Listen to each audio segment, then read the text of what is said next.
नेपालको कुल क्षेत्रफलको 60% भूभाग र कुल जनसङ्ख्याको 80% मानिसहरू सधैँ विपदको जोखिममा छन्।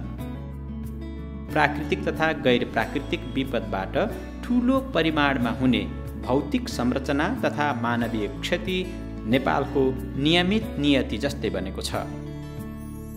सधैँ भोगिरहनुपर्ने दर्जनौं विपदका बीचमा नेपालले यतिबेला कोरोना भाइरस अर्थात् कोभिड-19 को महामारीको सामना गर्नु परेको छ। विक्रम सम्वत 2076 साल चैत्र महिनाबाट सुरु भएको बन्दाबन्दीसँगै यो महामारीका कारण मुलुकको हरेक क्षेत्र प्रभावित भएको छ। कोरोना संक्रमणका कारण सन् 2020 डिसेम्बर अन्तिमसम्म 1800 बढीले ज्यान गुमाइसकेका छन् भने 2,50,000 भन्दा बढी संक्रमित भइसकेका छन्। विपदबाट हुने यस खाले क्षति न्यूनीकरण गर्न नेपालले नीति, कानुन र आवश्यक संयन्त्रहरू निर्माण पनि गरेको छ। यसका साथै विपद जोखिम व्यवस्थापनको सवालमा यस क्षेत्रमा सरोकार राख्ने सङ्घ संस्थाहरूले पनि स्थानीय स्तरमा विपद प्रतिकार्यको काममा सघाउँदै आएका पनि छन्। यसरी काम गर्दै आएका यिनै संस्थाको अनुभव र सिकाइले विपद जोखिम व्यवस्थापनका लागि स्थानीय अगुवाईको पहल बढी प्रभावकारी हुने देखिएको छ। कुनै पनि प्रकारका विपदहरू आउँदाखेरि फ्रन्ट लाइनमा काम गर्ने अथवा सुरुमै त्यहाँनिर पहुँच बनाउन सक्ने भनेको चाहिँ स्थानीय चाहिँ तपाईँको चाहिँ सङ्घ संस्थाहरू चाहिँ रहने भएको कारणले गर्दाखेरि यस्ता खालका कुनै पनि विपदका परियोजनामा चाहिँ स्थानीय सङ्घ संस्थासँग चाहिँ हामीले मिलेर काम गऱ्यौँ भने त्यो कार्यक्रम चाहिँ एकदमै प्रभावकारी हुन्छ र छिटै रिजल्ट ओरिएन्टेड हुन्छ। विपद जोखिम व्यवस्थापन कार्यमा स्थानीय पहलको अगुवाई आवश्यक छ भन्ने कुरा विक्रम सम्वत 2072 सालको भूकम्प पछिको प्रतिकार्य अनुभवले पनि सिकाएको छ।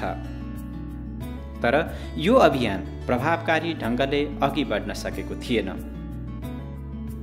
कोभिड महामारी प्रतिकार्य चलिरहेको बीचमा एसियन डिजास्टर प्रिपेयर्डनेस सेन्टरको सहयोगमा एनडीआरसीले सञ्चालन गरेको विपद प्रतिकार्यमा स्थानीय अग्रसरता र पहलले यसको आवश्यकतालाई देखाएको छ। नेपाल सरकारसँगको सहकार्यमा अघि बढेको यो स्थानीय अग्रसरताको पहल अन्तर्गत विपद प्रतिकार्यमा संलग्न स्थानीय संस्थाहरूको सञ्जाल एनडीआर नेटको गठन गरिएको छ। यो नेपाल विपद उत्थानशील सञ्जाल भनेको चाहिँ निजी क्षेत्रहरूलाई पनि समावेश गर्ने गरिकन स्थानीय स्तरमा नै ह्युमेनिटेरियन एक्सनमा काम गर्ने सङ्घ संस्थाहरूको चाहिँ एउटा सञ्जाल हो, जसले चाहिँ विशेष गरेर चाहिँ विपदमा परेका मान्छेहरूको चाहिँ उद्धारहरू र त्यसपछि त्यही प्रतिकार्यका लागि चाहिँ गरिने पूर्व तयारीहरू, उहाँहरूलाई चाहिँ जनचेतनाहरू, ती कार्यक्रमहरू चाहिँ गर्ने र उहाँहरूको चाहिँ हकितका लागि पनि केही कुराहरू चाहिँ हामीहरूले पैरवी गर्ने भन्ने चाहिँ यसको विशेष चाहिँ उद्देश्य छ। यो सञ्जालमा स्थानीय स्तरमा मानवीय कार्यमा संलग्न स्थानीय संस्थाहरूलाई आबद्ध गरी विपद प्रतिकार्यमा स्थानीय अगुवाईको पहललाई संस्थागत, व्यवस्थित र प्रभावकारी बनाउनका लागि विभिन्न कार्यक्रमहरू गरिएको छ। कोभिडको बेला हामीहरूले केही जनचेतनामूलक कार्यक्रमहरू गऱ्यौँ, जसमा स्थानीय स्तरमा चाहिँ मोबिलाइज भएको फ्रन्टलाइन वर्करहरू जस्तै सोसियल मोबिलाइजर एनजिओहरूको, हेल्थ सेक्टरको चाहिँ हाम्रो स्वयंसेविकाहरू, उहाँहरू, त्यसपछि पत्रकारहरूसँग पनि हामीहरूले चाहिँ केही अन्तर्क्रियाहरू गऱ्यौँ भने त्यसरी युवा क्लबहरू यिनीहरूसँग पनि कुराहरू गर्दाखेरि उहाँहरू थ्रु त्यसपछि चाहिँ समुदायमा चाहिँ हाम्रो चाहिँ यो जनचेतनामूलक कुराहरूको चाहिँ डिसिमिनेसन चाहिँ एकदम सहज हुँदो रहेछ भन्ने चाहिँ हाम्रो सिकाइरहेको छ र अब यसलाई हामी निरन्तरता गर्छौँ। यो कार्यक्रम मार्फत सञ्जालमा आबद्ध सदस्य संस्था तथा स्थानीय सरकार, स्थानीय सङ्घ संस्था, नागरिक समाज लगायतको सहभागिता सहित 7वटै प्रदेशमा कोभिड प्रतिकार्य सम्बन्धी विभिन्न तालिम तथा सचेतनाका कार्यक्रमहरू पनि सम्पन्न गरिएको छ। कोभिड महामारी फैलिँदै जाँदा र बन्दाबन्दीको समय समेत लम्बिएपछि कोभिड सम्बन्धी आधारभूत जानकारी समेतको अभाव थियो सुरुको चरणमा। यो समयमा कार्यक्रम मार्फत स्थानीय स्वास्थ्यकर्मी, कर्मचारी, स्थानीय तहमा कार्यरत गैर सरकारी संस्थाका प्रतिनिधि, नागरिक समाजका अगुवा, शिक्षक, पत्रकार लगायत विभिन्न सरकारवालाहरूको सहभागितामा छलफल, बहस र तालिम सञ्चालनको सुरुवात गरियो। यो कार्य कोरोना महामारी बुझ्न, बुझाउन र प्रतिकारको पूर्व तयारीमा कसरी प्रभावकारी रूपमा अगाडि बढ्ने भन्ने बारेमा निकै उपयोगी पनि भयो। कोभिडले धेरै नै क्षति पुर्याउँछ भन्ने एउटा चाहिँ हामीलाई भ्रम थियो। कोभिडलाई चाहिँ बढी प्राथमिकता राखेर काम गर्नुपर्छ र यसलाई अझै प्रभावकारी बनाएर लैजानुपर्छ भन्ने चाहिँ हाम्रो स्थानीय चाहिँ जनप्रतिनिधि, हाम्रो स्थानीय सरकारलाई त्यस्तो बुझाइ भएको छ। कुनै पनि विपदको सम्बोधन तत्काल गर्न सके त्यसबाट हुने क्षति दर कम गर्न सकिन्छ। विपद सम्बोधन तत्काल गर्न सकिने निकाय भनेकै स्थानीय तह हो। यस अघि भएका विपदका घटनाले पनि यो तथ्यलाई सिद्ध गरिसकेको छ। यही अनुभव र सिकाइलाई आधार मान्दै कार्यक्रम मार्फत स्थानीय पहलमै विपद प्रतिकारका लागि सचेतनामूलक कार्यक्रमलाई पनि अघि बढाइयो।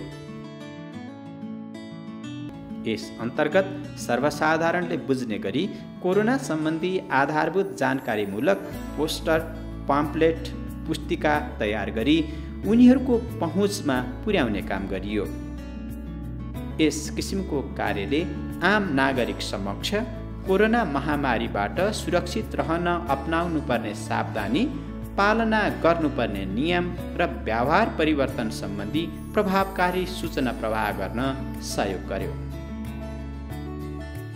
कतिपय कुराहरू हामीले भन्दा पनि नबुझ्ने बुक हेरेर बुझ्ने नि हुन्छ नि त। त्यो मटेरियलहरूमा चाहिँ पिक्चर सहितको कुराहरू एक्सप्लेन गरेर हुन्थ्यो अनि त्यसले चाहिँ उहाँहरूलाई अझ सहज हुन्थ्यो। हामीले चाहिँ अब सबैलाई हामी जुन जुन सेसनमा हामी आउँथ्यौँ नि परामर्श दिनलाई, त्यतिखेर चाहिँ हामीलाई सबैलाई प्रोभाइड पनि गर्थ्यो र हामीसँग पनि त्यो हुन्थ्यो र हामीले त्यो हेर्दै उहाँहरूलाई चाहिँ परामर्श दिन्थ्यौँ। त्यही भएर एकदमै उपयोगी भयो।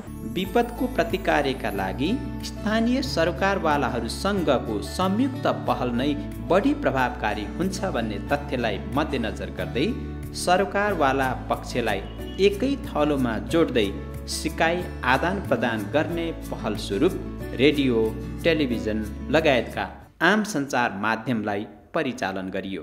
ठुलो स्तरको कुनै पनि विपद भइसकेपछि गर्ने विस्तृत लेखाजोखा हो। 4वटा जुन लेखाजोखा गर्ने मार्गनिर्देशन त आजभन्दा करिब 5 वर्ष हामीले बनाइसकेका छौँ। दुर्भाग्य के हो नेपालमा भन्दाखेरि हामीले केन्द्रमा बनाएको कुनै पनि चाहिँ नीति, नियम, औजारलाई गाउँसम्म पुर्याउनै सकेका छैनौँ। डाक्टर साहब, यो जुन कोभिड क्राइसिस विरुद्धको जुन एउटा प्रतिकार्य छ, जुन लडाइँ छ, यसको कमान्ड कसले गरेको यतिखेर बताइदिनुहोस् न। यो कमान्ड नेपाल सरकारले सम्हालिएको अवस्था हो। अब स्वास्थ्य मन्त्रालयले सङ्घमा सबैको कोरमा रहेर समन्वयकारी भूमिका आफ्नो ठाउँमा गरे होला, प्रदेशमा सामाजिक विकास मन्त्रालयले गरे होला, क्रस कटिङ इस्युमा एउटै ठ्याक्कै यो जिम्मेवार अथवा गृह मन्त्रालय मात्रै जिम्मेवार अथवा स्वास्थ्य मन्त्रालय मात्रै जिम्मेवार भन्न सक्ने खालको अवस्था चाहिँ, रक्षा मन्त्रालय मात्रै जिम्मेवार भन्न सक्ने खालको अवस्था चाहिँ पक्कै हुँदैन। हामीसँग भएको स्रोत साधन, सीमित स्रोत साधनलाई कसरी उपयुक्त हिसाबबाट, कसरी सही जनशक्तिको सही हिसाबबाट कसरी प्रयोग गर्ने भन्ने कुरा नेपाल सरकारको नीतिगत निर्णय हो। त्यो निर्णयहरूलाई कार्यान्वयन गर्ने हामी जस्तो संस्थाहरूको मुख्य अभिभार हो। जनस्तरमा पनि रहे, स्थानीय सरकारका पनि गुनासा छन्। यो गुनासो आउनुको कारण चाहिँ के हो जस्तो लाग्छ तपाईँलाई? मलाई लाग्छ चाहिँ नि यो अलिकति चाहिँ नि हामीले यो समन्वय अझै चाहिँ नि हामीले गर्न सकेनौँ कि लास्टको माथि राजनीति गर्ने अहिले मनसाय हुनु हुँदैन। अहिले हामीले सबभन्दा पहिला आफ्नो जनता जोगाउनु पर्ने र त्यसको लागि म फेरि भन्छु कि केन्द्र र प्रदेश सरकारले एउटा कङ्क्रिट प्लानका साथ आओस्। त्यही प्लानलाई टेकेर हामी सबैजना काम गरौँ। यो पहलले विपद प्रतिकार्यमा मिडियाको भूमिकालाई बढाउनुका साथै सम्बन्धित सरकारी निकाय बीचको समन्वयलाई प्रभावकारी बनाउन र कमी कमजोरीलाई सुधार गर्नका लागि नीति निर्माताहरूलाई दबाब दिने काम गर्यो। विपद जोखिम व्यवस्थापन गर्न सङ्घ, प्रदेश र स्थानीय सरकारका धेरै संयन्त्रहरू छन्। यस्ता संयन्त्रले आफ्नै ढङ्गबाट कोरोना महामारी विरुद्धको प्रतिकार्यका गतिविधि सञ्चालन गरेका पनि छन्। सङ्घ, प्रदेशले चाहिँ यसलाई स्थानीय सरकारलाई चाहिँ तपाईँको हरेक आर्थिक कुराहरूदेखि लिएर हरेक जिम्माहरू, उहाँहरूको चाहिँ जिम्मेवारीहरू चाहिँ त्यसलाई चाहिँ नदिएको अवस्था छ। त्यसले गर्दाखेरि स्थानीय रूपमा हामीलाई जनताको माझमा गएर काम गर्न अलि गाह्रो परिराखेको अवस्था छ। यस्ता संयन्त्रले आफ्नै ढङ्गबाट कोरोना महामारी विरुद्धको प्रतिकार्यका गतिविधि सञ्चालन गरे पनि आपसी तालमेलमा रिक्तताले प्रतिकार्यको प्रभावकारिता बढाउन चुनौतीपूर्ण बनेको थियो।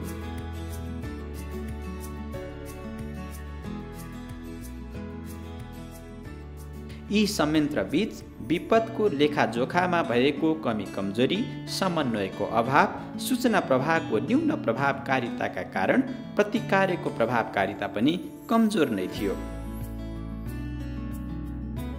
यो अनुभव कोभिड महामारीको विपदभन्दा पहिलेका अन्य विपदहरूमा पनि महसुस गरिएको थियो। यो कार्यक्रम अन्तर्गत समन्वय, सूचना प्रवाह र विपद लेखाजोखा लगायत प्रतिकार्यलाई एकीकृत ढङ्गले सम्बोधन गर्ने कार्यलाई प्रभावकारी बनाउने प्रयत्न स्वरूप सरकारी निकायहरूबीच छलफल पनि चलाइयो। यो छलफल एउटा महत्त्वपूर्ण प्रयास थियो जसले विपदसँग जोडिएका सरकारी निकायलाई एउटै थलोमा भेला गरेर उनीहरूको एकीकृत पहललाई प्रभावकारी बनाउन सहयोगी भूमिका खेल्न सक्यो। मिक्स्ड फोरमले चाहिँ एकैचोटि धेरै फिल्डमा हामीले भनेका हाम्रा अनुभवहरू वा प्रचारका कुराहरू वा यसका चाहिँ नियन्त्रण र रोकथामका प्रक्रियाहरू चाहिँ धेरैको कान र दिमागसम्म वा आँखासम्म चाहिँ पुर्याउन सहज हुन्छ। कोरोना महामारीको समयमा गरिएका यी प्रयासहरूले स्थानीय तहमा हुने विपदका घटना न्यूनीकरण गर्न स्थानीय प्रयत्नलाई सशक्त बनाउनु पर्छ भन्ने बहस पनि सरकारवालाहरूको बीचमा पुर्याएको छ। यसबाट आएको अनुभव, सिकाइ र अभ्यासले खास गरी तालिम, सचेतनामूलक कार्यक्रम, परामर्श जस्ता क्रियाकलापहरू स्थानीय आवश्यकतामा आधारित बनाउनु पर्छ भन्ने तथ्यलाई अझ उजागर गरेको छ। विपद कति बेला आउँछ भन्ने हामीहरूलाई थाहा हुँदैन। यसका लागि सरकारी, गैर सरकारी र निजी क्षेत्रले स्थानीय स्तरको पहललाई जोड दिनुपर्छ भन्ने आवाज पनि बाक्लिन थालेको छ। त्यसैले हामी बाढी पहिरोबाट बच्न सक्छौँ। हरेक किसिमका विपदको बेलामा सहयोगी भूमिका खेल्दै आएको निजी क्षेत्र विपद प्रतिकार्यमा आफ्नो योगदान र भूमिकाको व्यवस्थित योजना बनाउने र अभिलेखलाई व्यवस्थित बनाउन सकेको छैन। यसै मेसोमा विपद प्रतिकार्यमा निजी क्षेत्रको संलग्नता बढाउनु पर्ने आवश्यकता र सम्भाव्य उपायको बारेमा पर्यटन व्यवसायी लगायत निजी क्षेत्रसँग गरिएको छलफलले आगामी दिनमा विपद र निजी क्षेत्र सम्बन्धीको काम गर्न एउटा नयाँ आधार तय गरेको छ। खास गरी यो चाहिँ नै हाम्रो एसियाली विपद पूर्व तयारी केन्द्र ब्याङ्कक एडिपिसी भन्छौँ, त्यो एडिपिसीको सहयोगमा यो एसियाको 6वटा मुलुकमा सञ्चालन छ। त्यसमध्येमा नेपालमा पनि हो। मुख्य रूपमा 3वटा पक्ष भन्नुपर्छ। एउटा सूचना र सचेतनाको पक्ष, एउटा चाहिँ क्षमता अभिवृद्धिको पक्ष र अर्को चाहिँ भनेको चाहिँ हाम्रो चाहिँ सिकाइ अभिलेखकरण गर्ने पक्ष। यो 3टा पक्षलाई हेरेर हामीले चाहिँ कार्यक्रमहरू सञ्चालन गरेका थियौँ। यो चाहिँ खास गरी करिब 6 महिनाको चाहिँ कार्यक्रम थियो। हामीले चाहिँ नि जुनदेखि डिसेम्बरसम्मलाई भनेर हामीले हेरेका थियौँ र यो कार्यक्रम अहिले सकिसकेको छ। यो नै कतिपय चाहिँ नि अब भनौँ न हाम्रो चाहिँ नि विधि र प्रक्रियाहरूलाई हामीले चाहिँ नि परिमार्जन गर्न चाहिँ सकिएको छ। त्यसपछि चाहिँ कतिपय चाहिँ के भन्दाखेरि चाहिँ नि स्थानीय स्तरमै निर्णय लिने क्षमता बढेको छ र चाहिँ सहकार्य बढेको छ। सबैभन्दा ठुलो कुरो चाहिँ हामी अझै समन्वयमा अलिकति बढी जोड दिनुपर्ने होइन, सूचना प्रवाहमा अलिक बढी जोड दिनुपर्ने र चाहिँ के भन्दाखेरि चाहिँ यो निजी र सार्वजनिक साझेदारीलाई चाहिँ अझै बढाउनु पर्ने चाहिँ हामीले देखाएको छौँ। किनभने यो बिचमा निजी क्षेत्रको चाहिँ पर्याप्त चाहिँ नि सहयोग र चाहिँ लगानी भएको पाइयो होइन। र अहिले हामीले के पनि पाएको छौँ भने अब धेरै निजी क्षेत्रका चाहिँ खास गरी चाहिँ कर्पोरेट सोसल रेस्पोन्सिबिलिटी अन्तर्गत पनि यो खालको काममा चाहिँ अगाडि बढेको चाहिँ पाएको छौँ र आगामी दिनहरूमा हामीले चाहिँ नि निजी क्षेत्रको सहयोगमा अझै धेरै चाहिँ काम गर्न सक्छौँ जस्तो लाग्छ। Risk reduction, mitigation, readiness, preparedness र रेस्पोन्स, यो चाहिँ चारैवटा चाहिँ पक्षमा चाहिँ लोकल्ली लेड चाहिँ एक्सन चाहिँ हुनुपर्छ र लोकल्ली लेड रेस्पोन्स हुनुपर्छ, लोकल्ली लेड रिस्क रिडक्सन हुनुपर्छ, लोकल्ली लेड प्रिपेयर्डनेस हुनुपर्छ भन्ने चाहिँ हाम्रो यसपालिको चाहिँ सिकाइ हो र चाहिँ यो हाम्रो परियोजनाको पनि परिकल्पना पनि त्यही नै हो। व्यवसायीहरूको सामाजिक उत्तरदायित्व अन्तर्गत समेत विपद पूर्व तयारीका क्रियाकलाप समेटिने बाटो पनि खुलेको छ। विपद प्रतिकार्य संयुक्त प्रयासहरूबाट मात्र सफल हुन्छ। यसलाई जति स्थानीयकरण गर्न सकियो त्यति नै प्रभावकारी र किफायती पनि हुन्छ। यसका लागि सरकार, निजी क्षेत्र, गैर सरकारी क्षेत्र, सञ्चार क्षेत्र लगायत सबैको भूमिकालाई सशक्त र प्रभावकारी बनाउन आवश्यक छ। यो आवश्यकतालाई सम्बोधन गर्न नीति, संयन्त्र, योजना र अभ्यास आवश्यक पर्छ।